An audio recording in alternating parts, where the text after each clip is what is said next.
Good day, everybody. Today is April 6th, I believe, here in Northwest Florida, Zone 8B.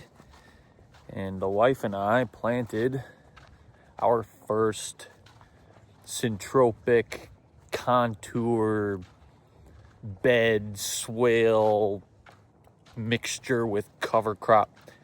It's pretty exciting. We're happy with it. It's fresh in the ground, so it's not going to look like much. There's some stuff to show though. Here's from the top side of the hill. Personally, I think it looks pretty freaking cool. You'll notice some things right away. You see some green. That's our cover crop. There's definitely a million ways to skin a cat. We planted a cover crop in between some fruit trees. Some Syntropic style rows, kind of going north-south. Surprised at how well it's doing. I'm not actively watering it. The winner out of the cover crop so far is the buckwheat, which is what's the real tall stuff you're seeing. This is the buckwheat, the nice tall guy there with a little bit of flower going. He's doing quite well. So in these rows with the fruit trees and cover crop, the Syntropic-ish contour swale rows, there's a mix of 4 or 5 different seeds in it. There's sun hemp, there's buckwheat, crimson clover, red clover, and I put some black oil sunflowers in there. I don't even think they took at all. I'm not really seeing them, so we'll see if the sunflowers come up. But as you can see, just a regular old garden beds in between. We're going with like the more production style rows in between the tree rows. Oftentimes people will plant their production rows with, high producers, low maintenance stuff like potatoes or squash and stuff like that, or, whatever they want really. But in our case, our production rows in the middle are planted with flowers. So this metal building behind me is actually I think a 600 square foot metal shed. Sits on the north side of these beds here. And this is where my wife runs her flower operation. So she's a florist, and we figured why not try and grow as many flowers as she can. She can have some seasonal selections to help her clients. Her company's Lady Basil. You can look her up. I'll put a link in the video. You can hire her if you want. We try to grow as many of our own flowers as we can, or at least we're going to. This is our first year at this property. So yeah, we're going with production rows of flowers this year, and we'll see how it does. I think we planted gomphrena, zinnias, strawflower, and sunflowers. Down here at the bottom, I just put this row in yesterday. On the west side of the system here, on the bottom side of the hill, we put a big old fat trellis up, and I planted it with long beans and loofah, seeds that we saved from previous plantings. We've had really good success with both of these.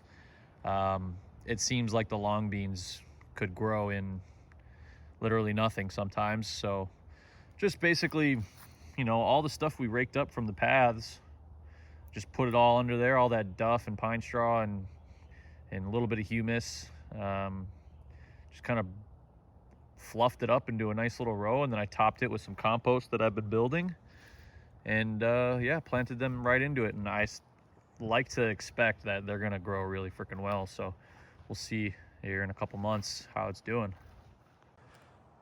For those of you that like the technicality side of things with gardening, we put this at the bottom of the hill so that, this big potential wall of green doesn't really block any of this out. With that in mind, though, I don't know if planting sunflowers in this row here was the best idea. Maybe it'll end up blocking some stuff out. Maybe it'll give it extra shade. We have some high shade with these pine trees. So we get pretty dang good morning light, believe it or not. Sun comes up right over the house over there, and we get really nice morning light. These beds are actually doing way better with their cover crops. So we'll see. It's all an experiment. We have this existing cedar that's kind of like off from the row, but well, it might end up being in the middle of the row eventually, and I don't really plan to cut down cedars on this property. I like that tree, so we'll see how it goes. So there is some existing trees that we've left in these rows, as you can see. This isn't anything too special. Some of you that are gardeners might already recognize it's a citrus. However, it's coming up from rootstock, so if it does set fruit, my understanding is that the fruit won't be good. So we'll see. But what's really neat about it is all of the citruses that were already on this property, or the ones that we've planted over the past year, they all have giant swallowtail butterfly caterpillars on them right now. So we definitely got to get some flowers in the ground, because we're going to get some, or I think we're going to have a really large amount of butterflies this year, and I think that's going to be pretty cool. So this is a citrus. I believe it's a Satsuma, but it's from rootstock. So the goal here is to try our first ever attempt at grafting. So we have a kumquat at a previous property we were at. We're gonna take a bunch of cuttings and try and graft it and see what happens. In this top row here, there was already, so this citrus, and there was actually another set of fruit trees up here, a couple peaches, and man, I gave it a hard prune in winter.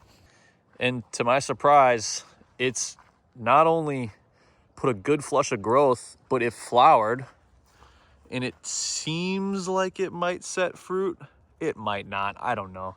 I thought I heard somewhere that peaches set fruit on year-old growth, so maybe they won't grow, who knows, but that'd be awesome to get some peaches first year of this little vibe here, this little setup we're building. Now, I did plant 1, 2, 3, 4, 5 trees into this system. This is the only tree that has a cage, because it's the only tree that, or one of the only trees that took a hit from a rabbit. This is an everbearing mulberry. I got a ton of them propagated, so I got a ton I got to plant. This is a fig, not sure which kind. I'm growing this from a cutting from our previous property. So we have citrus, fig, mulberry, peach in this row. And then here on the bottom tree row, we have a loquat that I've grown from seed. It was my best loquat, and in the first week it took a hit from a rabbit, but you can see it's putting some growth back on already, so it should make it. I have a pear. It is my understanding, for you Syntropic types, that I believe a pear is an emergent species. So I thought I'd put it in what seems like the most open area of the canopy in the middle here. So if it gets nice and tall, it can fill that void.